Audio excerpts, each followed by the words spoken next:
అపోస్తలుడును ప్రధాన యాజకుడైన యేసు మీద లక్ష్యముంచుడి. దేవుని ఇల్లంతట్లో మోషే నమ్మకముగా ఉండినట్లు ఈయన కూడా తను నియమించిన వానికి నమ్మకముగా ఉండెను. ప్రతి ఇల్లును ఎవడైనా ఒకని చేత కట్టబడును, సమస్తమును కట్టినవాడు దేవుడే. ఇంటికంటే దాన్ని కట్టినవాడు ఎక్కువ ఘనత పొందినట్లు ఈయన మోషే కంటే ఎక్కువ మహిమకు అర్హుడుగా ఎంచబడెను. ప్రైజ్ లార్డ్, హల్లెలూయా. ఇక్కడ తెలియజేయబడుతున్నటువంటి మాట ఏంటంటే, ఇందువలన పరలోక సంబంధమైన పిలుపులో పాలు పంపులు పొందిన పరిశుద్ధ సహోదరులారా, సంఘమంతటితో ప్రభు మాట్లాడుతున్నాడు.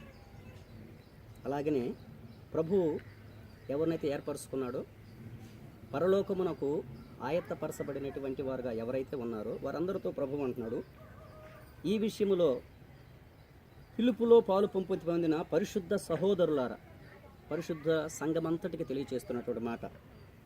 మనము ఒప్పుకొనిన దానికి అపోస్తలుడును ప్రధాన యాజకుడైన యేసు మీద లక్ష్యం ఉంచాలి మనం. ఆమేన్, హల్లెలూయా.